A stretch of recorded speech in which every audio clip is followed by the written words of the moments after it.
Bon, va falloir arrêter de déconner un moment. On dit qu'on est le Maroc, la meilleure équipe d'Afrique de loin, on est demi-finaliste de Coupe du Monde. Et là, cette prestation contre le Congo, c'est tout simplement honteux. Le Congo n'a pas battu une grande équipe en Afrique ou dans le reste du monde depuis 2009, je pense. C'est une prestation honteuse, on va faire l'autopsie aujourd'hui. Bienvenue dans cette vidéo. Ah oui, pour Ribéry qui va arriver devant Casillas. Vas-y mon petit. Et là, le premier but de Ribéry. Bonjour à tous, on espère que vous allez bien. On va débriefer ce match Maroc-Congo de la deuxième journée de cette Coupe d'Afrique 2023 qui se déroule en 2024. On est pressé de vite vous expliquer, de vite débriefer ce match. Donc on va passer par le sommaire. Bon, le Maroc, trop de confort. On fera l'autopsie de ce match nul honteux pour le Maroc, pourtant qui avait tellement bien commencé son match. Ensuite on parlera du Congo sur le fil parce qu'ils ont arraché ce match nul dans les 15 dernières minutes de ce match. Ils auraient pu même le gagner avec un peu plus de réussite sur la fin. Malik, tu veux y aller ou j'y vais?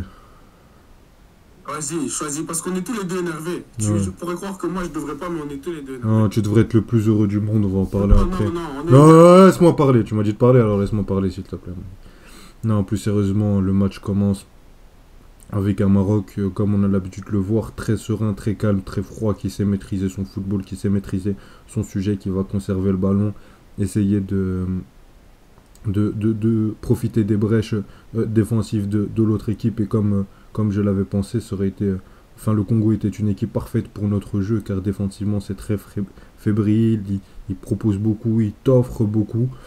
Donc dès le début, on a vu une grosse occasion de Den Neysri, on a vu 2-3 ballons rapidement donnés à l'attaquant marocain, qui est d'ailleurs...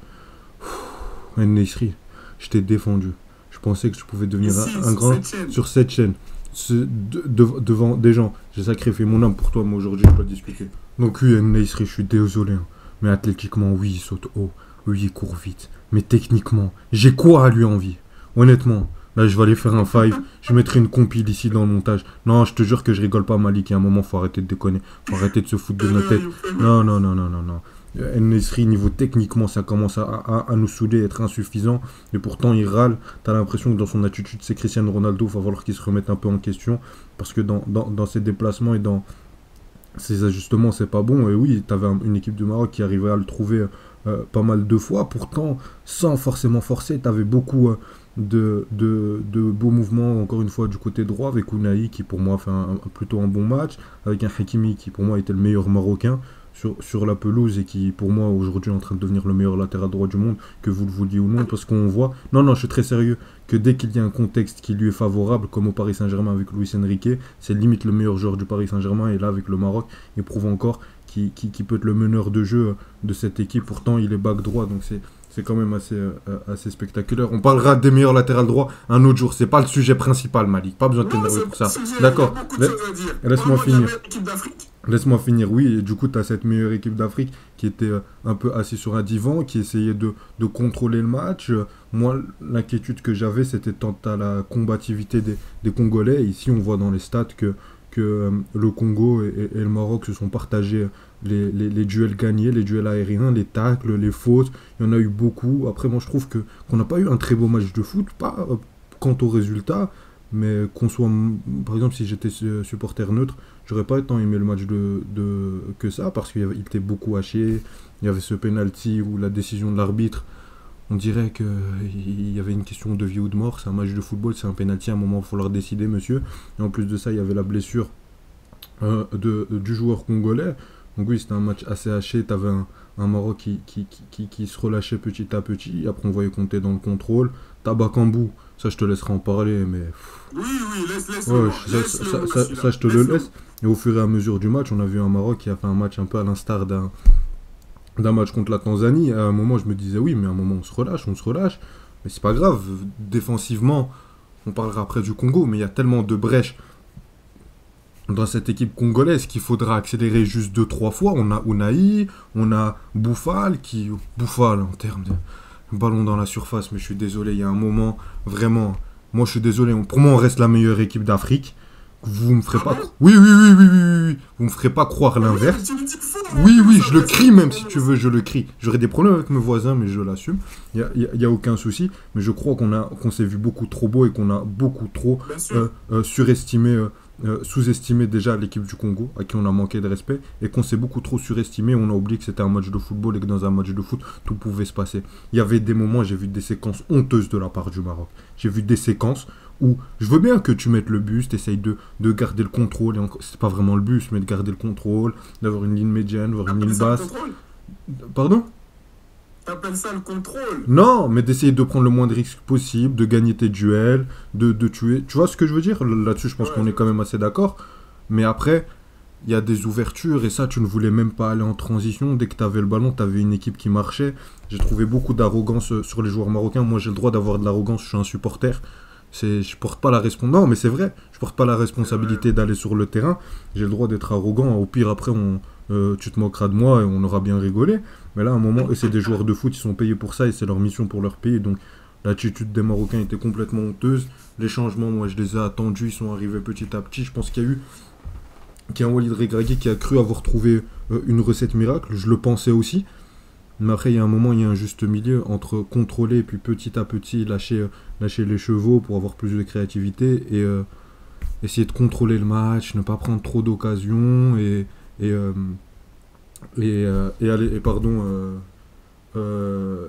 rien faire parce que faut, encore une fois, on parlait du Congo, pas oublier qu'avant la 60e ou 70e minute, il n'y avait pas un tir cadré de l'autre côté, donc il y a un moment où je pense qu'il y avait beaucoup trop de suffisance d'un côté, je suis très très déçu.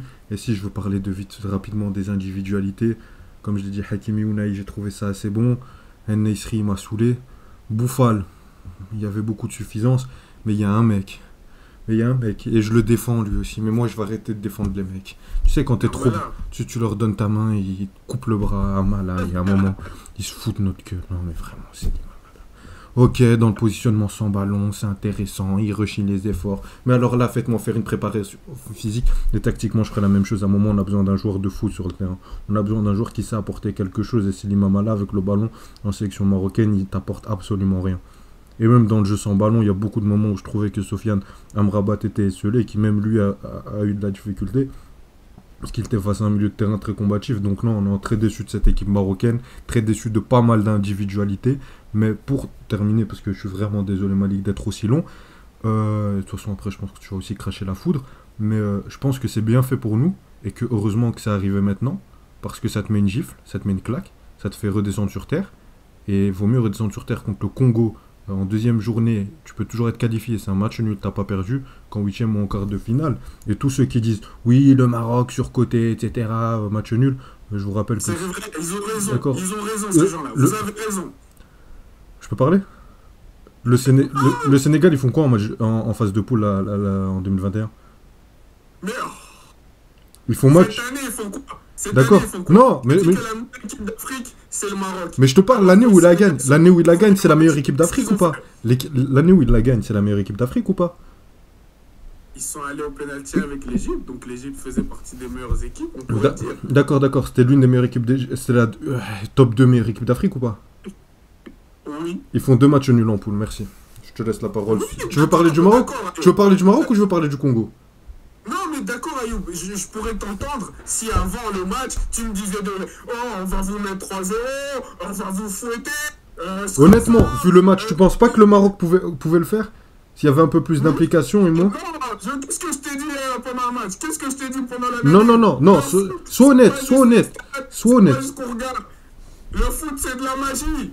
Ça se pronostique pas, le foot, c'est ça qui est beau, c'est bien ça qu'il disait. Vous avez cru qu'on était la Tanzanie. Je t'ai dit, on n'est pas la Tanzanie, nous. Je t'ai dit, on n'est pas la Tanzanie. Après votre but, Ayoub, vous avez été honteux. Un match de foot, c'est 90 minutes. Comment vous vous permettez de jouer comme ça? Ok, il faisait chaud, je comprends. Quand il fait super chaud, quand tu fais 2-3 sprints dans le foot au bout d'un moment, c'est chaud. Donc tu essaies d'économiser, tu essaies de gérer tes efforts. Mais il y a des moments où, si vous êtes au-dessus, si au-dessus de nous que comme tu me le disais avant le match, il y a des moments où j'aurais cru que vous aurez accéléré, etc. Mais je ne l'ai pas vraiment senti parce qu'en première mi-temps, dans nos positionnements, défensivement, mais les espaces qu'on laissait, c'était incroyable. On est bien d'accord que c'est le Maroc qui... On est bien d'accord que sur ce point-là, le Maroc a déconné et que... Attends, non, parce que j'ai une question. Malik, honnêtement, s'il te plaît, de toi à moi, tu sais très bien que quand j'ai tort, par exemple là sur Enaïsri, je te dis clairement que j'avais tort, sur Ramallah, je l'ai peut-être trop défendu pour rien, parce que j'aimais bien le joueur et j'essaie de lui trouver des excuses. Mais là, Malik, honnêtement, est-ce que tu penses que mon analyse était fausse? Est-ce que tu penses que j'avais pas raison? Que le début de match était parfait et que si on continuait comme on avait fait contre la Tanzanie avec un peu plus d'implication sans sous-estimer le Congo, on n'aurait pas fait le match que j'avais vu. Après bien sûr dans le football à tout moment t'as un coup de pied arrêté, le Congo marque, j'ai pas une vision, j'ai pas une boule en cristal. Mais tu penses pas que que ce qui a tué le Maroc, c'est le Maroc hier? Enfin aujourd'hui? Honnêtement. La phrase que je te dis tout le temps. Honnêtement, s'il te plaît. Non, mais pas avec des si, mais soit non, mais on est dans l'analyse, donc on est obligé de mettre des si. Donc s'il te plaît Malik. Parce que toi aussi, tu vas me dire, oui, toi, après tu vas me dire, si Bakambu n'avait pas tremblé et n'avait pas un peu de brin à l'arrière de son short, peut-être que... Mais non, mais plus sérieusement, c'est vrai ou pas? Oui ou non, s'il te plaît? Merci. Tu veux pas le dire, la Tanzanie. Non, mais c'est parce que après le match de la Tanzanie, j'étais pas aussi convaincu que toi parce que la Tanzanie, quand je disais que c'était la pire équipe de la CAN, je le pensais réellement. C'est pour ça que ce match, moi, je l'ai pas pris comme référence. Donc la référence que j'avais du Maroc, je vais pas mentir, j'ai pas regardé vos matchs de qualification pour la CAN. Et le dernier match, c'était la Coupe du Monde. Et sur la Coupe du Monde, c'était un contexte totalement différent. Donc ce match, j'attendais réellement de voir ce que vous allez nous faire. Et t'en penses quoi? Je sais que vous n'avez pas joué avec votre meilleur niveau, mais le fait qu'il y avait autant d'espace pendant la première mi-temps, parce que deuxième mi-temps, je trouve que tactiquement, on a quand même fait quelques ajustements, pas incroyables, mais où c'était un peu plus sérieux, ne fût-ce qu'avec le bloc, qu'avec les ailiers qui aidaient pour défendre les backs, etc. Moi, j'ai trouvé qu'en première mi-temps, le fait que vous n'avez pas profité de ce genre d'espace, ça m'a choqué. Surtout comment tu m'as présenté le Maroc comme la meilleure équipe d'Afrique. Donc, pour rester sur le Maroc, très déçu. Mais bien sûr, vous n'êtes pas mort. Vous pouvez toujours faire une quart ou un demi, etc. On n'a pas dit ça. Enfin, non, mais parce que tout le monde vient me dire, ah, c'est ça la meilleure équipe d'Afrique. Oh, non, ils ont pas raison. Tu vois très bien que... Non, tu peux être critique envers le Maroc sur ce match. Mais pourquoi vous êtes autant critique? Parce que vous savez très bien que le Maroc est censé être ultra favori. Si vous attendiez rien du Maroc, vous ne seriez pas surpris de ça. Mais oui, mais donc c'est ça vrai. Va dans les deux sens. Non, c'est pas que ça va dans les deux sens. C'est que on a... Non. Tu seras critiqué. Oui, mais que le critique du Maroc...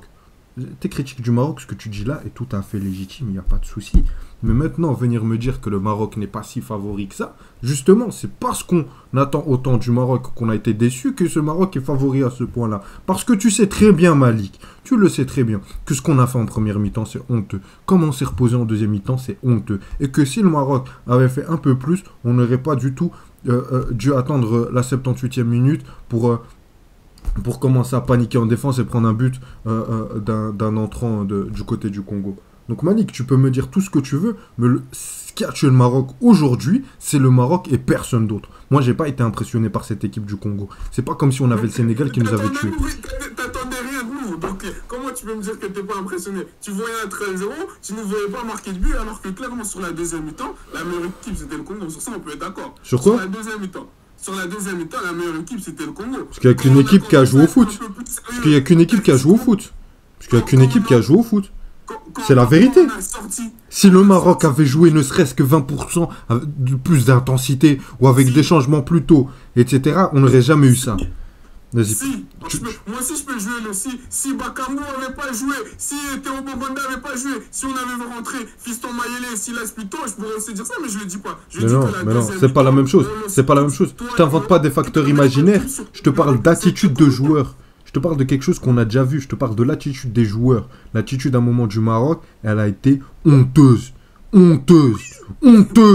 Tu peux pas venir... Non, mais très sérieusement, Malik. Tu peux pas venir te pointer en tant que demi-finaliste de Coupe du Monde. Et je pense pas faire un jour à la République démocratique du Congo en disant ça, mais en disant qu'aujourd'hui, dans les attentes, il y a 2 classes d'écart entre les attentes que tu as pour une équipe comme le Maroc, une équipe comme le Congo, et venir faire ce match-là. À un moment, c'est une insulte à tes supporters et à ta nation. On est d'accord ou pas?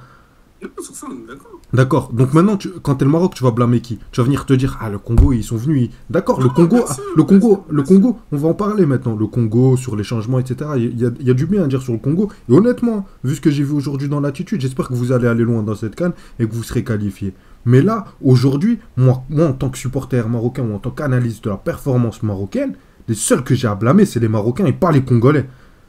Non, c'est vrai, c'est vrai. Sur ça, c'est vrai. Les Marocains doivent être au-dessus. J'avais dit quoi avant le match? 9 fois sur 10, sur toutes les analyses tactiques des joueurs, nanani, le Maroc doit gagner ce match. Mais c'est pas ce qui s'est passé, donc c'est à vous de vous blâmer, c'est vrai. Maintenant, Et, c'est le Congo. et après, attends, je veux juste dire un dernier truc, mais vraiment, parce que je vois des gens, et je comprends bien sûr, tu sais, quand une équipe est mise ultra favorite, c'est comme l'Algérie en 2021, beaucoup de gens étaient contents qu'ils soient éliminés parce qu'ils venaient de gagner, ils avaient fêté, il y avait un peu d'arrogance. Pour nous, le Maroc, on a fait demi-finale, il y a de l'arrogance, donc c'est normal que les gens soient contents qu'on perde. Mais honnêtement, je pense qu'il ne faut pas crier au drame. Je pense que c'est plutôt, comme je l'ai dit, un bien pour le Maroc que ce soit arrivé aussitôt, et que, allez, que c'est mieux que ça arrive maintenant contre le Congo et qu'on ait quand même 4 points et que le dernier match face à la Zambie va nous permettre de se remettre en route pour les phases finales, que ça arrive en huitième ou en quart face à un Sénégal ou face à une équipe comme la Tunisie ou face à l'Algérie ou face à une équipe qui peut te tuer, et surtout dans un match qui est coup près. Donc voilà, certes, on est très sévère avec le Maroc parce qu'on attend que ce soit la meilleure équipe d'Afrique aujourd'hui. Moi, c'est mes attentes personnellement. Je ne sais pas quelles sont les tiennes. Mais en tout cas, oui, on a été très déçus, mais il reste quand même de l'espoir. J'ai vu l'Égypte en phase de groupe, quand ils vont en finale, ou alors les années où ils l'ont gagné, ils ont perdu des matchs, ils ont déjà fait des matchs nuls. Pareil pour le Sénégal, pareil pour l'Algérie en 2019. Donc il n'y a pas mort d'homme, et j'ai encore beaucoup, beaucoup d'espoir, et j'ai toujours les mêmes attentes envers le Maroc, qui sont à la victoire finale ou rien. Je laisse parler du Soit dit, Congo. soit dit au passage, dans notre vidéo preview avec Ayoub, j'avais dit que le Maroc sera le flop de cette CAN. Mais bref, c'était la petite parenthèse, on en reparlera plus loin dans la compétition. Maintenant, sur le Congo, je vais d'abord commencer sur une personne. Bakambu, s'il te plaît, pars. Je n'ai même pas compris pourquoi tu es revenu. Tu avais pris ta retraite internationale. On était tous très contents. J'ai pas compris pourquoi tu es revenu. Là, tu es revenu sur le terrain. Tu étais en retard sur tout. On t'envoie une balle en profondeur. Tu sais pas ce que. Genre, j'ai l'impression qu'il joue comme un joueur qui n'a pas joué depuis 3 ans, Ayoub. Ayoub, je crois que tu as arrêté le foot depuis 2 ans. C'est comme si toi, on t'avait mis sur le terrain et tu devais réapprendre tes sensations sur le terrain. C'est pas normal. C'est pas normal. Pour le penalty, Ayoub. Je te jure que tous les supporters congolais, quand ils ont vu que Bakambu allait tirer, tout le monde s'est dit il va rater. Déjà, ça c'est un problème. Mais au-delà de ça, les gens font le zoom sur quand Bakambu dépose le ballon, ses mains, il tremble. Ses mains tremblent. Il tire. Dehors. Dehors, sortez-le-moi. Déjà à la fin de la première mi-temps, quand il revient dans la deuxième mi-temps, j'ai pas compris pourquoi il avait encore son maillot. Je devais le voir avec une chasuble. Heureusement, le coach, il n'a pas attendu longtemps. Après 5 minutes, il est sorti. Et dès qu'il est sorti, on a vu que son remplaçant, rien que dans les appels, comment on appelle ça, appel contre appel, il y avait déjà plus de mouvement parce qu'il joue au foot. Parce que Bakambu, on dirait que lui, ça fait 3 ans qu'il n'a plus joué au foot. Donc ça, c'était la petite parenthèse sur Bakambu. Donc, on a un peu pointé du doigt, quand on en parlait du Maroc, sur la première mi-temps, le but. C'est un manque de discipline de Gaël Kakuta. Comment Hakimi se retrouve seul comme ça sur un corner? Surtout que pendant 5 minutes, l'arbitre il doit régler ses trucs pour la VAR, je sais pas quoi. T'as le corner, tu laisses ton joueur passer comme ça. C'est honteux. C'est honteux. C'est honteux. Et après, comme j'ai dit sur toute la première mi-temps, même si le Maroc a eu quelques situations avec Nesri où ils ont 2 centres, etc., où ça aurait pu être but. Nous, dans notre positionnement sur le terrain, les milieux de terrain, j'ai l'impression qu'ils ne parlaient pas. Ayoub, on apprend ça depuis qu'on. Dès que tu apprends le foot à 11, tes coachs te disent communication. Eux, les milieux, il y en a un, il va vers la balle, l'autre, il est truc. Et tu te retrouves avec des espaces comme si le Maroc, il jouait avec 4 joueurs dans le milieu comme City. Tu vois ce que je veux dire? Quand City, il faut rentrer les bacs dans le milieu. Mais c'était même pas ça. Vous pouvez rester avec vos 3 milieux, Ounahi, Amrabat et Amala. Juste, allez, Hakimi qui montait un peu de son côté, du côté droit. Et c'était bon, il y avait de l'espace. Donc sur la première mi-temps, le positionnement du Congo était horrible, tactiquement. C'était horrible. Et ça, on peut en vouloir au coach d'une certaine manière et bien sûr sur les joueurs d'exécuter le plan ou pas. Après, sur la réaction après ce but, j'ai pas senti un Congo désemparé. Ils ont essayé, il y a eu des situations, et c'est ce qui a créé ce penalty. Tu trouves qu'il y a penalty ou pas? C'est un autre débat, mais ils l'ont Non, créé il y a penalty pour moi. Ok, pour toi, il y a Oui, il y penalty. a Pour toi, penalty. Je suis marocain, il y a penalty. Pour toi, il y a penalty ou pas? Objectivement. Franchement, moi, je pensais pas. Je trouve que si genre, il va au duel, c'est dur. Genre, ça peut arriver à tout le monde. Ah, tu mais il vois. va au penalty, il va au duel, mais il lève le coude comme ça. À quel moment tu vas et tu sautes avec la main en l'air pour mettre la tête? Il y a le joueur, tu lui mets un coup de pouce. Je sais pas, mais pour moi, c'est même pas choqué qu'il y ait Ouais. penalty. J'étais pas en train de crier au vol. Ouais, je vois. Ah, de toute façon, Bakambo a dit c'est pas grave, on rend le ballon. Il sait pas. Peut-être que Devant le c'était un geste de fair play, hein, m'a dit. Pourquoi t'as pas le bon gardien. soupçon Ouais, envers. c'était le fair play, on devait l'applaudir à la fin de son penalty, celui-là. Non, Bakambo, il énerve vraiment tous les Congolais, comme ça, tu sais, Ayoub. Mais au-delà de ça, deuxième mi-temps, j'ai adoré la réaction qu'on a eue. Comme j'ai dit, tactiquement, on a fait des ajustements tout bêtes. Dans le milieu, ça communiquait beaucoup plus. Les ailiers venaient défendre quand les backs du Maroc montaient. Et c'est tout. Et même on essayait de chercher un peu plus au Maroc, vu qu'on voyait très bien que vous restez ce match gagné 1-0. Ça ne vous dérangeait pas du tout. Vous aviez confiance en votre défense à Aguerd et Saïs. D'ailleurs, tu disais Hakimi, Unai, c'était les meilleurs joueurs pour moi. Aguerd, il était trop fort. Franchement, Aguerd, il est trop fort. Même à West Ham, moi j'ai trouvé qu'il a fait un match super gros. Il va sur beaucoup d'actions. Allez, même s'il était en retard en termes de vitesse par rapport aux attaquants congolais, il arrivait, grâce à son intelligence de placement et tout, toujours à revenir à faire le tac qu'il faut. Donc moi, franchement, la performance d'Aguerd, j'ai beaucoup apprécié. En tout cas, si j'étais marocain, mais je le trouve très fort. Maintenant, le Congo, comme j'ai dit, les changements ont été super. Dès que Kakuta, Théo est sorti pour Silas et Meshak, on a vu juste des joueurs qui se donnaient.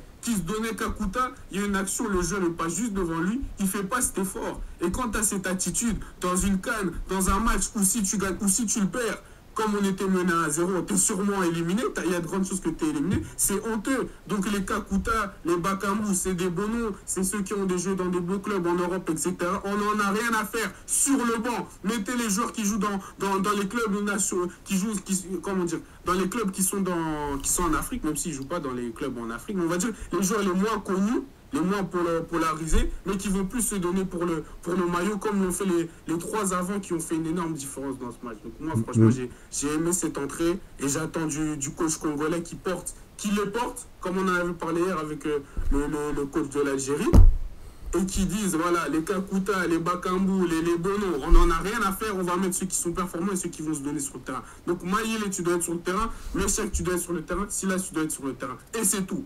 Et c'est tout. Et c'est pour ça que je suis énervé, parce que ce match, franchement, il y a des situations où le Congo aurait pu mettre un deuxième but, si pas un troisième but. Ils ne l'ont pas fait. Mais ça, nous, les Congolais, ça ne nous choque pas parce qu'ils aiment trop rater. Tu tires 7 fois, tu traites 0 fois. Comment c'est possible? Mais bon, on va se calmer. On a pris les 1 point contre la meilleure équipe d'Afrique selon Ayoub. En tout cas, contre la Tanzanie. Il y a un match contre la Tanzanie qu'il faut absolument gagner. Mais connaissant les Congolais, ils sont capables de jouer avec notre cœur. Voilà. Ah, honnêtement, on m'a dit que tu m'as redonné le sourire. Vraiment. Quand t'es comme ça, t'es le meilleur en Europe. Hein. Quand t'es comme ça, personne qui a ton niveau. Non, mais plus sérieusement, je trouve un peu sévère avec la RDC. Parce que j'ai vu de la combativité, j'ai vu un Maroc qui était très chiant à jouer, tu sais. C'était pas un Maroc qui va te tuer offensivement, et c'était un Maroc qui était très satisfait, qui était très insuffisant dans son jeu offensif. Mais au milieu de terrain, Mala, je l'ai critiqué, mais c'était une crapule. Amrabat, j'ai pas envie de jouer contre lui. Comme tu l'as dit, Aguerd et Saïs, ils sont écœurants dans leur manière de toujours sauver le ballon, parce que tu avais certes pas de tir cadré pour le Congo, mais quand même pas mal de situations créées. J'ai vu le Congo créer plus de situations que d'autres top équipes européennes. Après, ça veut tout et rien dire. Donc, honnêtement, moi, c'est une équipe du Congo qui me plaît. J'aime bien l'équipe, déjà, parce que j'ai pas le choix à cause de toi et des autres. Non, je rigole. Non, mais plus sérieusement, je pense que là, au-delà, on s'en fout, meilleure équipe d'Afrique ou pas, c'est pas ça qui compte. De toute façon, on va pas se revoir avant les demi-finales, si jamais les deux se qualifient. Si, mais en tout cas, le Congo aujourd'hui, ce qu'il faut retenir, c'est que vous avez fait match nul et que vous étiez à 1 ou 2 situations à la fin de gagner contre la meilleure équipe du groupe. Donc ça reste très bien, même s'il y a eu un match honteux contre la Zambie. Non, vous allez jouer contre la Tanzanie. On va voir si c'est facile. On va voir si c'est simple. Non, je suis très sérieux. Et on va voir allez, les joueurs vont porter, vont prendre leur courage à deux mains et prendre leur destin en main. Parce que là, si vous gagnez, vous êtes qualifié. C'est simple. C'est aussi simple que ça. Ça reste 5 points, vous êtes deuxième. Et au pire, meilleur troisième. Mais je sais que vous serez deuxième, puisque je pense qu'on battra quand même la Zambie. Mais du coup, voilà. Maintenant, le destin des Congolais entre les mains des Congolais. Vous avez su, malgré... Entre les mains de Dieu, nous, on dit. J'ai pas de problème. On a connu trop de misère. Ah, je pas de problème, Malik. On est une chaîne laïque. Bon, je crois qu'il est temps de souhaiter bon courage au Maroc et au Congo. Dites-nous ce que vous avez pensé en commentaire. Et n'hésitez pas de lâcher un petit like et de vous abonner.